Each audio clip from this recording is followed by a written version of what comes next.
যে ব্যক্তি বেশি বেশি করে দরুদ এবং সালাম রাসূলুল্লাহর উপর প্রেরণ করবে, বিশেষ করে এই শাওয়াল মাসের শেষ অবস্থান অর্থাৎ শেষ জুমা, শাওয়াল মাসের শেষ জুমা, শেষ শুক্রবার, বাকি যে কয়েকটা দিন আছে শাওয়ালের, এখন থেকে যে ব্যক্তি এই আমলগুলো শুরু করে দিবে, রাসূলুল্লাহ সাল্লাল্লাহু আলাইহি ওয়াসাল্লামের উপর দরুদ ও সালামের আমলগুলো যে ব্যক্তি শুরু করবে তার উপর আল্লাহ পাকের রহমত বরকত বেশি বেশি করে বর্ষণ হবে। পয়গম্বর আলাইহিস সালাতু ওয়াস সালাম ইরশাদ করেছেন, সহিহ মুসলিম শরীফের হাদিস, মান সাল্লা আলাইয়া ওয়াহিদাতান সাল্লাল্লাহু আলাইহি আশরা। রাসূল বলেন, যে ব্যক্তি আমার উপর একবার দরুদ পাঠ করবে, যে ব্যক্তি আমার উপর একবার দরুদ পাঠ করবে, আল্লাহ পাক তার উপর 10টি রহমত নাজিল করে দেন। সুবহানাল্লাহ। যে ব্যক্তি আমার উপর একবার দরুদ পাঠ করবে, একবার দরুদ পাঠ করলে আল্লাহ পাক তার উপর 10টি রহমত নাজিল করেন। ইমাম আহমদ বিন হাম্বল রহমতুল্লাহি আলাইহি বলেন, হযরতে আব্দুল্লাহ ইবনে ওমর রাদিয়াল্লাহু তাআলা আনহু থেকে বর্ণিত, রাসূল আকরাম সাল্লাল্লাহু আলাইহি ওয়াসাল্লাম ইরশাদ করেছেন, যে ব্যক্তি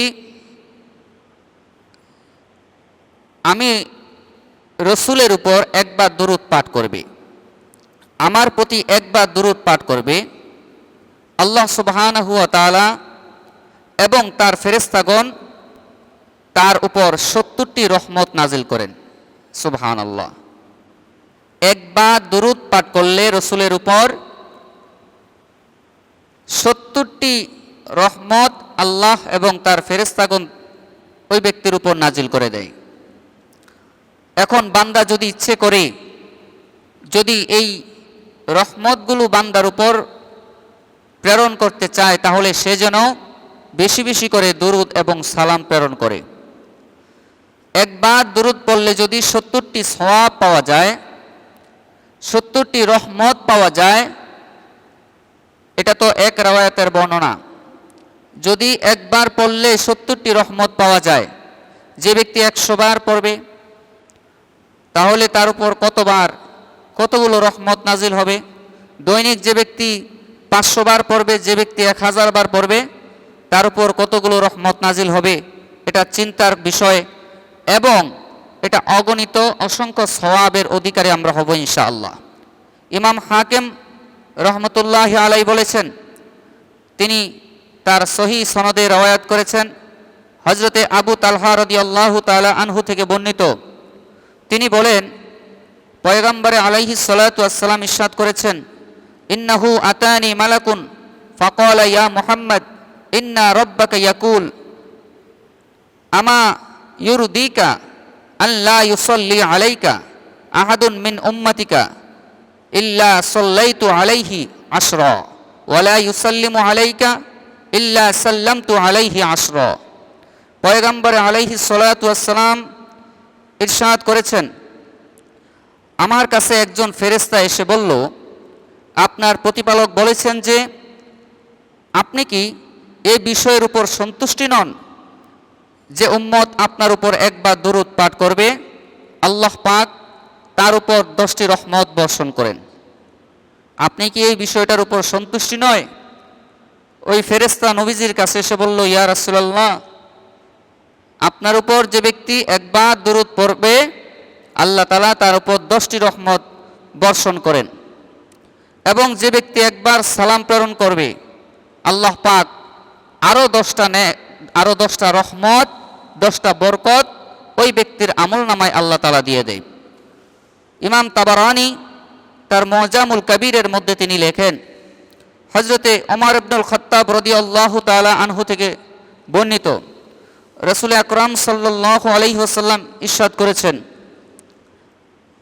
একদিন জিবরাইল এসে আমার কাছে বলল, ইয়া রাসূলুল্লাহ, ইয়া হাবিবাল্লাহ, যে ব্যক্তি আপনার উপর একবার দুরূদ শরীফ পাঠ করবে, আল্লাহ তাআলা তার আমল নামায় 10টি রহমত বর্ষণ করেন এবং 10 স্তর পর্যন্ত তার মর্যাদা বৃদ্ধি করে দেয়। সুবহানাল্লাহ। ইমাম বাজ্জার রহমতুল্লাহ আলাই এবং ইমাম আবু ইয়ালা রহমতুল্লাহ আলাই আব্দুর রহমান ইবনে আউফ থেকে বর্ণনা করেছেন, রাসূল আকরাম সাল্লাল্লাহু আলাইহি ওয়াসাল্লাম ইরশাদ করেছেন, যে ব্যক্তি আমার উপর একবার দুরূদ শরীফ পাঠ করবে, আল্লাহ সুবহানাহু ওয়া তাআলা এই একবার দুরূদ শরীফ পাঠের বিনিময়ে 10টি নেক তার আমলনামায় দিয়ে দিবেন। সুবহানাল্লাহ। এবং 10টি নেকের পাশাপাশি 10টি গুনাহ তার ক্ষমা করে দিবেন। 10টি গুনাহের ক্ষমাহের পাশাপাশি তার মর্যাদা, তার মাকাম আল্লাহ তাআলা 10 স্তর পর্যন্ত তার মাকাম বৃদ্ধি করে দিবেন। সুবহানাল্লাহ। তাহলে রাসূলুল্লাহ সাল্লাল্লাহু আলাইহি ওয়াসাল্লামের উপর বেশি বেশি দুরূদ পাঠ করলে আল্লাহ পাক 10টি গুনাহ ক্ষমা করে দেয়, 10টি রহমত বর্ষণ করেন, 10 স্তর পর্যন্ত তার মাকাম আল্লাহ তাআলা বাড়িয়ে দেয়। ইমাম তিরমিজি রহমতুল্লাহ আলাইহি তার সুনান তিরমিজির মধ্যে তিনি উল্লেখ করেছেন, আব্দুল্লাহ ইবনে মাসউদ রাদিয়াল্লাহু তাআলা আনহু থেকে বর্ণনা করেন, রাসূল আকরাম সাল্লাল্লাহু আলাইহি ওয়াসাল্লাম ইরশাদ করেছেন, আওলান নাসি বি ইয়াউমিল কিয়ামাতি আকসারুহুম আলা সলাওয়াত। কিয়ামতের দিবসে সেই ব্যক্তি আমার নিকট সর্বাধিক নিকটতম থাকবে। কিয়ামতের দিন ওই ব্যক্তি সবচেয়ে বেশি আমার নিকট, আমার কাছের মানুষ হবে, আমার শাফাআত লাভ করবে, যে ব্যক্তি আমার উপর সর্বদা দুরূদ শরীফ পাঠ করে। সুবহানাল্লাহ। এখন আসেন, দুরূদ শরীফ যদি বেশি বেশি করে পড়ে তাহলে কি পরিমাণ সওয়াব।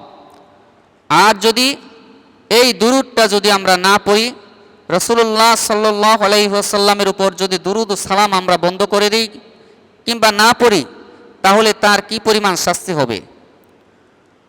ইমাম আহমদ এবং ইমাম তিরমিজি, ইমাম আহমদ তার আহমদ বিন হাম্বলের মধ্যে তিনি লেখেন, ইমাম তিরমিজি তার সুনান তিরমিজির মধ্যে তিনি উল্লেখ করেছেন, ইমাম হুসাইন ইবনুল আলী রাদিয়াল্লাহু তাআলা আনহুমা থেকে বর্ণনা করেছেন, তিনি বলেন, আল্লাহ রাসূল সাল্লাল্লাহু আলাইহি ওয়াসাল্লাম ইরশাদ করেছেন, ইন্নাল বাখিলা মান যুকিরতু ইনদা ফালাম ইউসাল্লি আলাইয়া। পৃথিবীর মধ্যে সবচেয়ে কৃপণ হলো ওই ব্যক্তি, এই পৃথিবীর মধ্যে সবচেয়ে বখিল, কৃপণ, কিপটা মানুষ যাকে বলে, কৃপণ হলো ওই ব্যক্তি, যে ব্যক্তি যার সামনে আমার আলোচনা হওয়ার পরে, আমার নাম উচ্চারণ করার পরে আমার উপর দুরূদ পাঠ করল না। হাসরের ময়দানে ওই ব্যক্তিকে কৃপণ হিসেবে সাব্যস্ত করা হবে। আল্লাহ রাসূল সাল্লাল্লাহু আলাইহি ওয়াসাল্লাম অন্য এক হাদিসের মধ্যে ইরশাদ করেছেন, মান নাসিয়া সলাতা আলাইয়া খতিয়া তরিকাল জান্নাহ। যে ব্যক্তি আমার উপর দুরূদ শরীফ পাঠ করা ভুলে গেল, যে ব্যক্তি আমার উপর দুরূদ শরীফ পাঠ করা ভুলে গেল, সে ব্যক্তি জান্নাতের পথও ভুলে যাবে। রাসূল আকরাম সাল্লাল্লাহু আলাইহি ওয়াসাল্লামের নাম যখন উচ্চারণ করা হবে কিংবা রাসূল সাল্লাল্লাহু আলাইহি ওয়াসাল্লামের যখন আলোচনা হবে, কিংবা সর্বদা যে ব্যক্তি রাসূলুল্লাহ সাল্লাল্লাহু আলাইহি ওয়াসাল্লামের উপর দুরূদ শরীফ পাঠ করবে, ওই ব্যক্তির জন্য জান্নাতের রাস্তা আল্লাহ তাআলা সহজ করে দেয়। আর যে ব্যক্তি দুরূদ শরীফ পাঠ করাটাকে ভুলে যাবে, নবীজির নাম শুনলো কিন্তু দুরূদ পড়ল না, ওই ব্যক্তি যদি ভুলে যায়, নবীজির দুরূদ পাঠ করা ভুলে যাওয়ার কারণে আল্লাহ তাআলা জান্নাতের পথটাও তার জন্য ভুলিয়ে দেয়।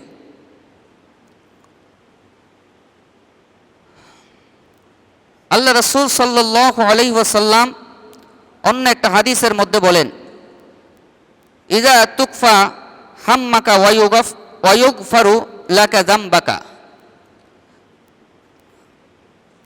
কোন মুমিন ব্যক্তি যদি আমার উপর বেশি বেশি দুরূদ পড়ে, কোনো মুমিন ব্যক্তি যদি আমার উপর বেশি বেশি দুরূদ পড়ে, আল্লাহ সুবহানাহু ওয়া তাআলা ওই ব্যক্তির সকল দুঃখ দুর্দশা আল্লাহ তাআলা সব কিছু মার্জনা করে দেয়, ভুলিয়ে দেয়। বেশি বেশি করে দুরূদ পড়লে এই দুরূদের এত ফজিলত। এখন দুরূদটা আমরা কোন দুরূদ বেশি বেশি করে পড়ব? দুরূদের মধ্যে সবচেয়ে ছোট যে দুরূদ সেটা হচ্ছে সাল্লাল্লাহু আলাইহি ওয়াসাল্লাম, সবচেয়ে ছোট দুরূদ। এটা আমরা সব সময় পড়তে পারি, বেশি বেশি করে এটা পড়তে পারি। তারপরে দুরূদে ইব্রাহিম অর্থাৎ দুরূদ শরীফ আছে, সেটাও পড়বেন। তারপরে আরও দুরূদ আছে, অনেক দুরূদ আছে।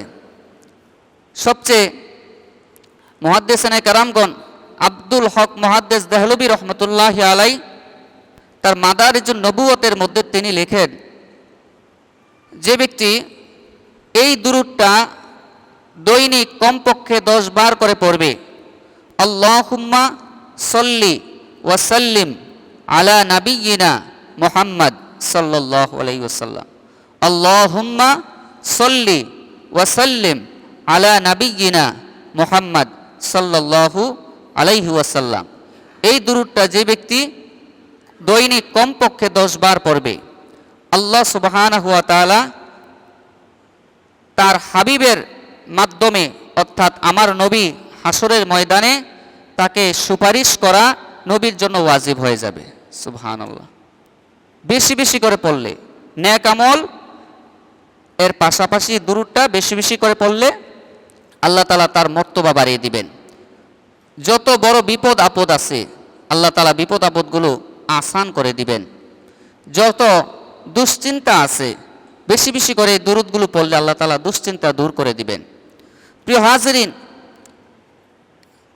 এতক্ষণ আপনাদের সামনে দুরূদের বিষয়ে, দুরূদ এবং সালামের বিষয়ে এবং শাওয়াল মাসে এই দুরূদগুলো আমরা বেশি বেশি করে পড়ব ইনশাআল্লাহ।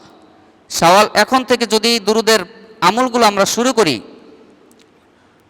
আমরা যতদিন হায়াতে বেঁচে থাকব ইনশাআল্লাহ এই দুরূদের ফজিলত বরকতগুলো আমাদের জীবনে কাজে আসবে। মুসনাদে আহমদ বিন হাম্বলের মধ্যে আরেকটা হাদিসের মধ্যে এসেছে, যে ব্যক্তি দৈনিক রাসূল সাল্লাল্লাহু আলাইহি ওয়াসাল্লামের উপর দুরূদ পাঠ করবে,